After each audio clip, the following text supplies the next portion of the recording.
स्वागत है आपका हमारी इस खास पेशकश आपके मुद्दे में। मैं हूं आपके साथ गीतू चौहान। बात करेंगे छत्तीसगढ़ की। छत्तीसगढ़ में सत्ता के सेमीफाइनल में कांग्रेस ने जीत हासिल कर ली है।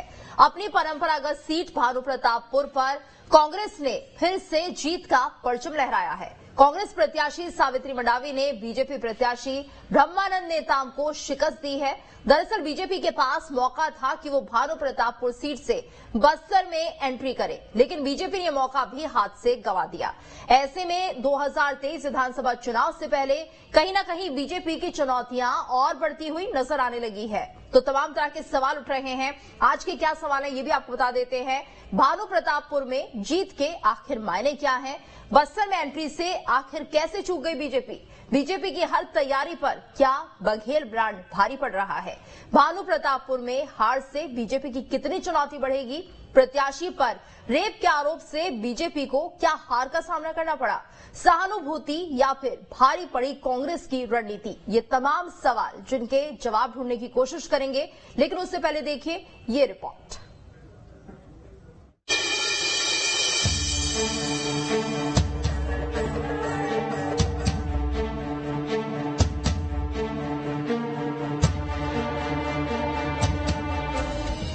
छत्तीसगढ़ के कांकेर जिले की भानुप्रतापपुर विधानसभा सीट का चुनावी दंगल आखिरकार कांग्रेस ने जीत ही लिया है।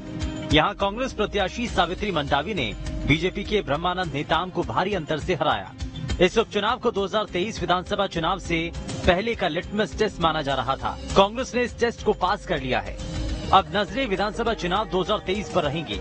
भानुप्रतापपुर की जीत से कांग्रेस में उत्साह का संचार हो गया है। आपको बता दें कि भानुप्रतापपुर में कांग्रेस की परंपरागत सीट मानी जाती है। सावित्री मंडावी ने यहां 21,098 वोटों से जीत हासिल की है। सावित्री मंडावी ने बीजेपी के ब्रह्मानंद नेताम को हराया है। विधायक मनोज मंडावी के निधन के बाद सीट खाली हुई थी। मनोज मंडावी की पत्नी है सावित्री मंडावी। क्योंकि मनोज सिंह मंडावी जी विकास का बहुत कार्य किए हैं, लेकिन उनका जो छूट गया होगा, जो विकास के कार्य रुक गए होंगे, और उनका जो सपना था उनको मैं जनता के बीच जाके उन सभी सपनों को, उन विकास के सभी कार्यों को मैं जनता के बीच जाके सभी को पूरा करूंगी। छत्तीसगढ़ के भानुप्रतापपुर सीट के साथ साथ हिमाचल में कांग्रेस की जीत से सीएम भूपेश बघेल का कद बढ़ा है। सीएम बघेल को पहले हिमाचल का ऑब्जर्वर बनाया गया था। अब आलाकमान ने उन्हें सरकार गठन के लिए भी ऑब्जर्वर बनाया है। बहरहाल भानुप्रतापपुर सीट पर जीत के बाद सीएम बघेल ने सावित्री मंडावी को फोन पर जीत की बधाई दी है। वहीं कांग्रेस की इस जीत के बाद बीजेपी की चुनौतियां भी बढ़ती दिखने लगी हैं। बीजेपी के पास बस्तर में एंट्री का अच्छा मौका था। बीजेपी ने 2023 से पहले भानुप्रतापपुर सीट भी गंवा दी। 2023 में बीजेपी की इस हार का प्रभाव भी दिखेगा। सर्व आदिवासी समाज भी बीजेपी का खेल बिगाड़ सकता है। बीजेपी के सामने बस्तर में खाता खोलने की भी चुनौती होगी। कुल मिलाकर 2023 विधानसभा चुनाव से पहले कांग्रेस ने भानुप्रतापपुर का लिटमस टेस्ट पास कर लिया है। लेकिन सवाल यही है कि आखिर बीजेपी ने बस्तर में एंट्री का ये मौका कैसे गंवा दिया? आखिर बीजेपी से चूक कहां हुई? Team news state.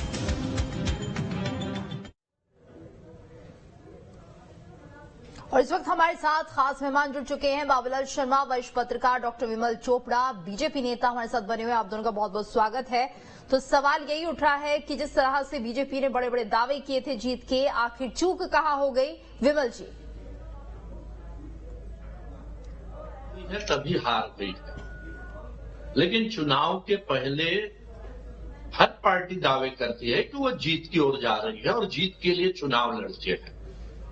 ठीक है, भारतीय जनता पार्टी ये चुनाव हारी है, हमारे लिए चिंतन का विषय है और इस पर भारतीय जनता पार्टी की टीम जो है वो बैठेगी और विचार करेगी। लेकिन कोई भी प्रदेश में होने वाले उपचुनाव जो है वो 2-3 बातों से बहुत ज्यादा प्रभावित होते हैं। एक वहां सरकार की स्थिति है। सरकार जिसकी होती है उसके पक्ष में चुनाव जाने की संभावनाएं ज्यादा रहती है, क्योंकि सरकार बिगड़ने और बनने का कोई खेल नहीं है। जिसकी सरकार होती है वो बहुत जो है, जिस प्रकार से कांग्रेस ने वहां पे कार्य किया, कांग्रेस की शराब पकड़ाई, कांग्रेस के लोग पैसे बांटते हुए पकड़ाए, तो प्रशासन का जो दुरुपयोग हुआ वो भी एक कारण। लेकिन फिर भी इन सब कारणों के बाद भी जितना जीत का अंतर है वो भारतीय जनता पार्टी के लिए चिंता का विषय है चिंतन का विषय है। भारतीय जनता पार्टी लगातार चिंतन करती है और लगातार परिश्रम करती है जी। 2 सांसदों से लेकर के सरकार बनाने तक का सफर जो है वो भारतीय जनता पार्टी ने केंद्र में किया है और ये उसकी मेहनत पर है। और भारतीय जनता पार्टी मेहनत करने वालों की कमी नहीं है जी। ये देश का भी मेहनत और रिजल्ट ज्यादा बताता करनी है। पड़ेगी अब जी। 2023 के लिए मेहनत ज्यादा करनी पड़ेगी। हमारे साथ धनंजय सिंह ठाकुर जी भी जुड़ गए हैं, कांग्रेस के प्रवक्ता। आपका स्वागत है धनंजय जी। आपसे जानना चाहेंगे इस जीत को आप कैसे देखते हैं? देखिए, भानु प्रतापपुर की जनता ने मुख्यमंत्री माननीय श्री भूपेश बघेल जी के 4 साल के जो कार्य है, इसमें किसानों की कर्ज माफी है, बिजली बिल हाफ योजना है, आदिवासियों को उनकी जमीन लौटाना है, आदिवासियों के लिए वनोपज की 65 वनोपज की समस्या उन्हें खरीदी करना है, उनके लिए पैसा का नियम बनाना है और बहुत सारे काम जो आदिवासी क्षेत्र में शिक्षा, स्वास्थ्य, रोजगार के लिए काम किया जा रहा है। आदिवासी बेटी और बच्चों में जो कुपोषण की समस्या उसको दूर करने काम किया जा रहा है, एनीमिया मुक्त किया जा रहा है, उनके कागजात दिया रहे हैं। तो भानु प्रतापपुर की जनता ने मुख्यमंत्री भूपेश बघेल सरकार के कामों पर मुहर लगाई है और एक प्रमाण पत्र दे दिया है कि छत्तीसगढ़ में भूपेश है तो भरोसा है, क्योंकि इसके पहले 4 विधानसभा के उपचुनाव हुए थे। उस चुनाव में भी विधानसभा के क्षेत्रीय जनता ने, चाहे मैं खैरागढ़ की बात कर लूं, चाहे मरवाही की बात कर लूं, चित्रकूट की बात कर लूं या दंतेवाड़ा की, जनता ने भूपेश बघेल सरकार पर भरोसा किया है और भानु प्रतापपुर के चुनाव में भी भूपेश बघेल सरकार को मुहर लगी। एक बड़ी जीत कांग्रेस पार्टी की है और जनता का विश्वास इस सरकार के प्रति बना हुआ है। और इस परिणाम ये भी एक बात बता रहे हैं कि जिस प्रकार से भारतीय जनता पार्टी मजबूत प्रोपेगेंडा की राजनीति करना चाह रही थी, ये असफल रही है और झूठे जो आरोप भाजपा लगा रहे थे उसको जनता ने आईना दिखा दिया।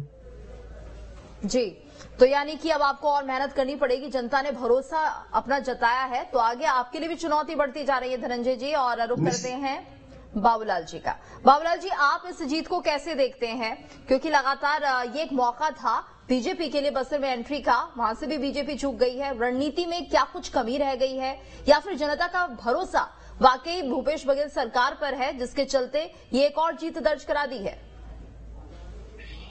देखिए, बड़ी कठिन परीक्षा हुई थी और इसमें कई कारण है जिसके कारण इतनी अच्छी जीत मिली। सबसे पहला प्लस पॉइंट है सहानुभूति। मनोज मंडावी एक लोकप्रिय नेता थे जो जिनकी पत्नी को टिकट दिया गया, उसकी सहानुभूति की जो बात है वो उनके साथ जुड़ी, क्योंकि 1 साल के लिए विधायक बन रहे हैं तो निश्चित रूप से जो एक सहानुभूति बहुत बड़ी होती है कि भाई 1 साल के लिए बनाना है तो इनको ही बना दिया जाए, क्योंकि उन्हीं का कार्यकाल है। मनोज मंडावी अगर जीवित रहते तो उन्हीं का कार्यकाल होता, वो एक सोच होती है। दूसरी है एक रणनीति कांग्रेस की जो बड़ी जबरदस्त रही, जिस तरीके से उन्होंने ब्रह्मानंद को नेताओं को घेरा और भारतीय जनता पार्टी को परेशान किया आरोप प्रत्यारोप के माध्यम से और उनका माइंड डाइवर्ट किया, वो एक रणनीति इनकी काम आई। और तीसरी चीज है ग्रामीण योजनाएं, खास करके धान खरीदी जो है वो गांव में काम करती है और कुछ योजनाएं जो पहुंच रही हैं गांव तक के, जो पहुंच पाती हैं उनका भी प्रभाव पड़ता है। तो ये तीनों चीजें मिल करके जो है कांग्रेस की अच्छी जीत हुई है। लेकिन कांग्रेस अब ये कह सकती है कि सरकार के जो काम है, ग्रामीण क्षेत्र की योजनाएं हैं, ये उसका प्रतिफल है। कांग्रेस ये भी कह सकती है कि हमने आरक्षण का सुधार किया, जो आरक्षण का काम बिगड़ गया था उसको हमने सुधारा, और ये बात कह के जो है उसका भी हमको परिणाम मिला है। ये कह के जो है अगले चुनाव में जाएगी तब इस बार इन बातों का उल्लेख वो कर सकती है। मगर इतना खुश होने वाली बात मुझे नजर नहीं आती। मुझे ऐसा लगता है कि बस्तर और सरगुजा के क्षेत्र में कांग्रेस को अलर्ट रहना चाहिए और बहुत मजबूती के साथ में मेहनत करनी पड़ेगी। ये निश्चित मान के चलिए, अगर आप खुश हो जाएंगे तो दिक्कत होगी। निश्चित रूप से जो है भानु प्रतापपुर की जीत उपचुनाव में सरकार की जीत होती है वाली कहावत को सिद्ध करती है, इसमें कोई दो राय नहीं है। अपवाद ही होगा कभी उपचुनाव में सरकार हारी हो, ये भी बात सही है। तो कुल मिलाकर के जो है सहानुभूति, कांग्रेस की रणनीति और ग्रामीण योजनाओं का प्रभाव। बिल्कुल। विमल जी, तो अगर हम प्रत्याशी की बात करें तो तमाम तरह के आरोप थे। रेप का गंभीर आरोप आपके प्रत्याशी पर लगा था, तो क्या ये भी एक वजह रही होगी क्योंकि लोग ऐसे आरोपियों को वोट नहीं देना पसंद करते हैं? तो क्या ऐसी आपकी मजबूरी रही कि आपने उन्हें कैंडिडेट के तौर पर चुना? क्या कोई और चेहरा नहीं था? देखिए, ब्रह्मानंद नेताम जी पर ये जो आरोप लगा, ये कोई मूल एफआईआर में नहीं है। ये आरोप ये बाद में षड्यंत्र पूर्वक जोड़ा गया और जो 3 साल पुराना मामला है उसको चुनाव के समय दोनों सरकारों ने मिलकर के परेशान करने की कोशिश की इस प्रकार से। लेकिन मेरे को नहीं लगता कि इसका कोई प्रभाव जो है चुनाव पे पड़ा। बाबूलाल जी शर्मा ने जो कहा बात कि सबसे बड़ी चीज है सहानुभूति जो है, वो सहानुभूति लहर जो है वो कांग्रेस ये सोचे कि उनकी योजनाओं की या मुख्यमंत्री भूपेश बघेल जी की या उनकी रणनीति की, तो ये बात जो है बिल्कुल मानने योग्य नहीं है। कुल मिला के ये चुनाव सहानुभूति लहर के आधार पर लड़ा गया और वहां जीत हुई। दूसरी बात मैं बता दूं, हमारे लिए ठीक है ये चिंतन का और चिंता का विषय है, लेकिन देश भर में आज देखेंगे तो भारतीय जनता पार्टी जो है वो लगातार आगे बढ़ रही है और कांग्रेस को यदि हमको 1% चिंता और चिंतन की जरूरत है तो कांग्रेस को 100% चिंता और चिंतन करने की जरूरत है। गुजरात में आप देख लीजिए कि भारतीय जनता पार्टी ने कांग्रेस को लगभग साफ कर दिया है आज की स्थिति में। आम आदमी पार्टी वहां चले गई है। हिमाचल में ठीक है, जो एक परंपरा, एक 5 साल इसकी सरकार 5 साल उसकी सरकार, लेकिन वहां हमारा वोट का प्रतिशत 43 है तो कांग्रेस का मात्र 1% ज्यादा 44% है। दिल्ली में आप देख लीजिए कांग्रेस की क्या स्थिति है। यदि वहां हम लोग देखेंगे आम आदमी पार्टी की 67 सीटें हैं विधानसभा में, उस हिसाब से उसको 200 से ऊपर सीटें मिलनी थी और भारतीय जनता पार्टी को 9 जो है पार्षद होने थे, लेकिन भारतीय जनता पार्टी ने वहां अपनी स्थिति सुधारी है और 110 से ऊपर जो है पार्षद जीते हैं। और जो आम आदमी पार्टी का ग्राफ जो है जो विधानसभा में था उसको भारतीय जनता पार्टी ने काफी कम किया है और यानी आप ये कहना चाह रहे हैं जनता का भरोसा बीजेपी पर बढ़ रहा है? जी जी बिल्कुल बढ़ रहा है। धनंजय जी आप सहमत हैं? देखिए, भारतीय जनता पार्टी के नेता गुजरात में जो जीत हुई है उसको नरेंद्र मोदी की जीत मानते हैं। हिमाचल प्रदेश में अगर भारतीय जनता पार्टी की सरकार चली गई है तो रिवाज हो गया है। मतलब सोच सकता है कि हार को भी स्वीकार नहीं कर पाते। यदि कुछ देर पहले कह रहे थे कि कांग्रेस को चिंता करनी चाहिए, कांग्रेस पार्टी चिंता नहीं करती है, कांग्रेस पार्टी काम करती है। आज हिमाचल प्रदेश की जनता ने नरेंद्र मोदी जी के नेतृत्व को नकार दिया, खारिज कर दिया और गुजरात में काम नहीं कर पाई कांग्रेस। गुजरात में काम नहीं कर पाई। वही पे आ रहा ना। और गुजरात में जिस प्रकार से इलेक्शन कमीशन घुटनों के बल लेटा हुआ था और बैठा हुआ था ना, ये स्पष्ट बताता है कि वो लोकतंत्र की हत्या केंद्र की सरकार ने की है, तो वहां पे जीत उसकी हुई है। ईमानदारी से लोकतंत्र के भीतर चुनाव लड़ते, पूरा विश्वास है गुजरात में भी नरेंद्र मोदी सरकार के जो काम है उसके प्रभाव दिखते और उसके दुष्प्रभाव ये होता है कि गुजरात को हार चुके होते। ठीक है, ये तो देश का स्थिति है। जो इतनी संवैधानिक संस्थाएं हैं वो सब घुटना टेक के बैठी हुई है। जिस प्रकार से मतदान के दिन नरेंद्र मोदी जी जो देश के प्रधानमंत्री है उन्होंने वहां पे रैली किया, इससे बड़ा शर्म की बात और क्या हो सकती है लोकतंत्र की हत्या के विषय में। ठीक है, भारतीय जनता पार्टी के अपने काम करने का तरीका है। वो गुजरात की हार को जीत को मोदी की जीत मानते हैं और हिमाचल की हार को उनकी हार नहीं मानते। इनका तो राष्ट्रीय सिस्टम है। लेकिन हिमाचल प्रदेश जो देवभूमि है वहां से परिवर्तन की लहर शुरू हो चुकी है और 2024 में केंद्र में भी बदलाव होंगे। और भानु प्रतापपुर में जो जनता ने कांग्रेस पार्टी पर विश्वास किया है, भानु प्रताप के जनता ने जो भूपेश बघेल के कामों पर जो मुहर लगाई है हमारे छत्तीसगढ़ मॉडल पर, ये 2023 में हम प्रचंड बहुमत के साथ सरकार को बनाएंगे। और भारतीय जनता पार्टी जिसकी परमानेंट आदत है झूठ बोलने की और जनता की अपमान करने की और हार को स्वीकारने के बजाय उसको भुलाने की, अपने स्थिति में रहे, उनको मुबारकबाद है कि गुजरात की जीत, मोदी की जीत, हिमाचल की हार भाजपा की, ये इनके लिए कुछ नहीं लगता, ये इनका अहंकार हो सकता है। हम तो एक सीट भी अगर हारते हैं तो हम चिंतन करते कि हम क्यों हार गए हैं। और गुजरात में हारे हैं, इस बात को स्वीकारने में कतई कोई संकोच नहीं है, क्योंकि गुजरात में जिस प्रकार से वह हुआ वो पूरा देश ने देखा है। और हिमाचल में तो सुपड़ा साफ हो गया। हम तो सरकार ले आए ना तो हम गुजरात में सरकार में थे, ना तो हिमाचल प्रदेश में सरकार में थे। दोनों जगह भारतीय जनता पार्टी की सरकार थी, हम तो हिमाचल में सरकार बना रहे हैं। विमल जी आप अपनी बात नहीं, मैं धनंजय जी से एक ही पूछना चाहता हूँ, सुपड़ा साफ किसको कहते हैं? हिमाचल में भाजपा का सुपड़ा साफ बोल रहे हैं, तो गुजरात और दिल्ली में कांग्रेस का क्या हुआ ये मेरे को समझ नहीं आता कौन से शब्द का उपयोग तो किया स्वीकार कर रहे हैं उसको। मैं दूसरी बात आपको बता दूं, 1 मिनट धनंजय जी, 1 मिनट। ये जो कांग्रेस के प्रवक्ता है इनकी सबसे गंदी आदत हो गई आजकल बीच में बोलना। आपको मौका मिला बेशर्मी की बात मत करिए चोपड़ा जी, बेशर्मों की तरह बात करना भाजपा प्रवक्ताओं की आदत हो गई है। बेशर्म जिस प्रकार से बेशर्मी भारतीय जनता पार्टी के प्रवक्ताओं में है ना, और बदतमीजी करना, ये पूरा देश देख रहा है। मैं आपकी बात का समर्थन कर रहा था कि हम स्वीकार करते हैं कि दिल्ली में हमारी स्थिति ठीक नहीं है, गुजरात में स्थिति ठीक नहीं है, मैं तो आपकी बात में सपोर्ट कर रहा था। पर आप लोग जो बेशर्मी के प्रकाष्ठा में डूबे हुए हो ना, जो बदतमीजी करने की आप लोग की आदत है, बर्दाश्त नहीं कर पाते। आपने जो बात कहा मैंने उसका समर्थन कर रहा था। हम हमारी स्थिति ठीक नहीं है, गुजरात हमारी स्थिति ठीक नहीं है, लेकिन बेशर्मी है आप हो गई आपकी बात की नहीं हुई। बदतमीजी करना ये जो है ना समय को निकालने का जो शाखा में सिखाया जाता है ना मोहन भागवत के द्वारा आरएसएस के लोगों को बदतमीजी करना, ये आपने दिखा दिया। और आपने जो बात कही मैं उसको समर्थन कर रहा था, हमारे दिल्ली और गुजरात की स्थिति ठीक नहीं है, पर बेशर्मी आपको करना है, बदतमीजी आपको करना है। यही तो संस्कार सिखाते हैं मोहन भागवत जी आपको। यही सिखाते हैं मोहन भागवत जी, बेशर्मी करो, बदतमीजी करो। कितने बार बदतमीजी बोलो, उसी बात को दोहराना बार बार, उससे नई बात को बदतमीज लोगों के साथ बैठने बदतमीजी करना पड़ता है। ठीक है इतने निहायत घटिया किस्मत के व्यक्ति हो आप, अगर आपको कोई समर्थन कितने घटिया सबका उपयोग करेंगे, बदतमीज आदमी हो, उसी बात को दोहराने से बेशर्मी की प्रकाष्ठा आपसे ज्यादा घटिया आदमी नहीं होगा भाजपा में। इतने बदतमीज आदमी हो आप तो।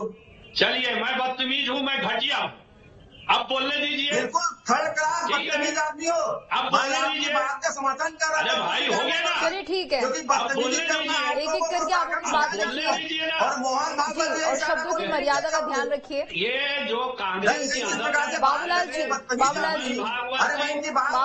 क्या माना जाए, क्या अति विश्वास में बीजेपी है, क्योंकि कोई भी अपनी हार की समीक्षा नहीं करना चाह रहा है फिलहाल, और कांग्रेस को ये लग रहा है कि भूपेश सरकार पर भरोसा इतना है कि जिसके चलते जनता वोट दे रही है। क्या मानेंगे आप यहाँ पर, क्या अपनी हार को या अपनी जीत को सही से नहीं देख पा रहे हैं? नहीं, आपने पहले क्या बोला मैं सुना ही नहीं दिया मुझे। जी बाबूलाल जी, क्या ये समझा जाए ये अति विश्वास जो है बीजेपी का, क्योंकि यहाँ पर उन्हें लग रहा है कि वो बहुत बेहतर प्रदर्शन कर रहे हैं, शायद ये सहानुभूति के चलते ऐसा हुआ है कि भानु प्रतापपुर में कांग्रेस ने जीत हासिल की है, तो इसे कैसे आप देखते हैं, किस नजरिए से?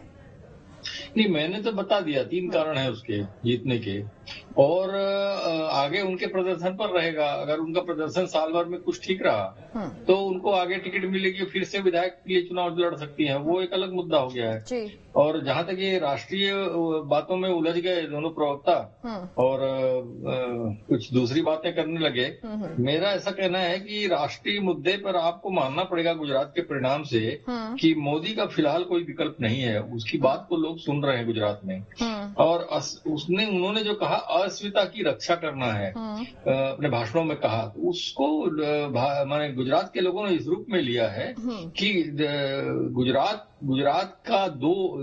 के 2 नेता अमित शाह और नरेंद्र मोदी पूरे देश को संभाल रहे हैं, पूरे विश्व में नाम हो रहा है हमारे राज्य के व्यक्ति का, और 2 पूंजीपति हमारे राज्य के पूरे देश में राज कर रहे हैं और पूरे इंटरनेशनल ख्याति प्राप्त कर रहे हैं। ये जो अपनेपन का भाव आ जाता है ना जहां पर, तो भावनाओं के माध्यम से जो है वो वोट में तब्दील होता है, तो वो बात मुझे लगती है कि वो बात काम कर गई वहां पर गुजरात में, और इसीलिए जो है हिंदुस्तान में पहली बार ये बात हुई है कि 27 साल की पुरानी सरकार किसी की हो और उसको इतना बड़ा बहुमत फिर से मिल जाए, एंटी इनकम्बेंसी का कहीं प्रभाव ही न दिखे, ये पहली बार हुआ है। तो मानना तो पड़ेगा कि भाई मोदी का वहां पर विकल्प नहीं है और उसको लोग वहां बहुत मानते हैं, इसको स्वीकार करना चाहिए। जहां तक भानु प्रतापपुर का है, भानु प्रतापपुर जीत में निश्चित रूप से सरकार का वजन भी है, सहानुभूति की लहर भी है, और ग्रामीण बिल्कुल बाबूलाल जी, आपसे और बाकी मेहमानों से चर्चा जारी रहेगी। यहाँ पर एक छोटे से ब्रेक के लिए हम रुक रहे हैं, जल्द हाजिर होते हैं।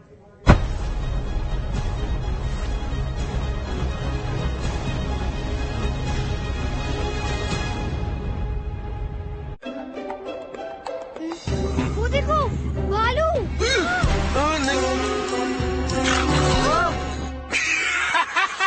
ठंड में भालू मत बनो, ये पहनो लक्स इन्फर्नो अंदर तो सर्दी छू मत कर। सॉफ्टवेयर के साथ रहो कॉन्स्टिपेशन फ्री और साथ में पाओ हनी फ्री। सॉफ्टवेयर रहो हल्के, जियो खुल के।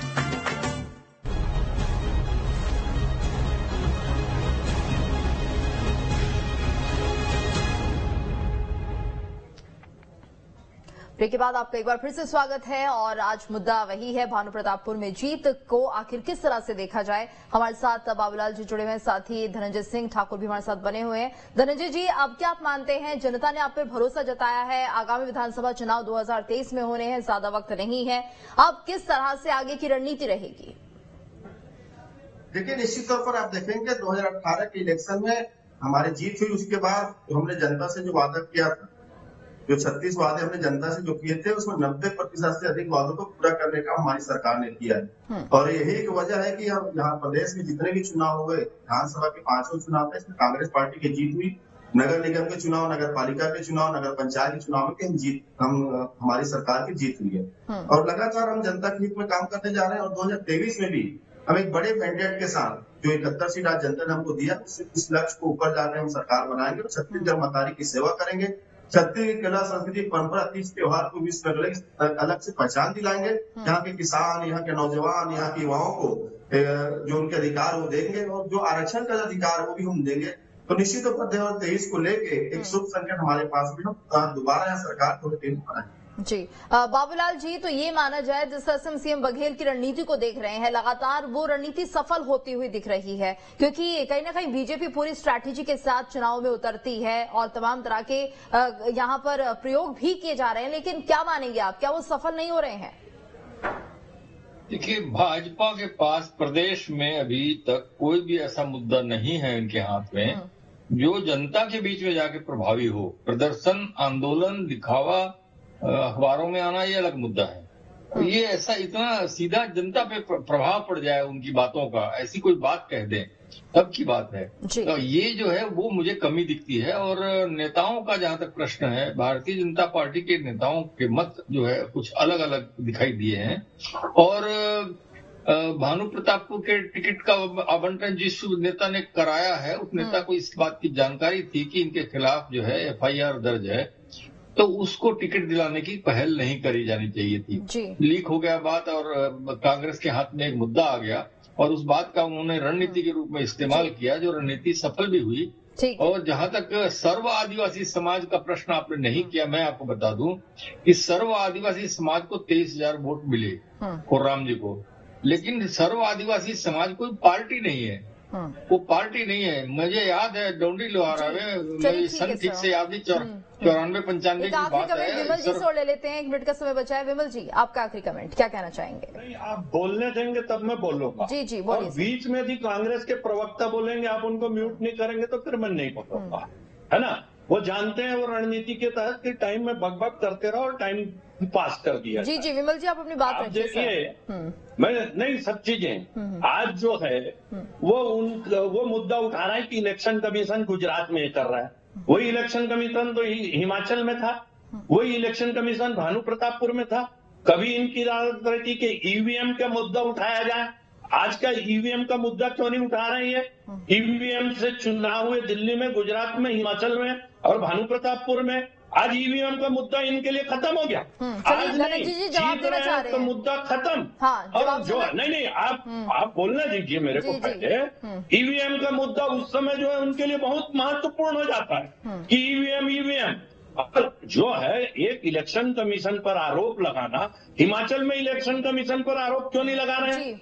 दिल्ली तक क्यों नहीं लगा रहे हैं जब भारतीय जनता पार्टी आ रही है? बचे हुए हैं, तो इस प्रकार धनंजय जी से पूछ लेते हैं। धनंजय जी, क्या ईवीएम अब सब ठीक है, कोई दिक्कत नहीं है उनमें?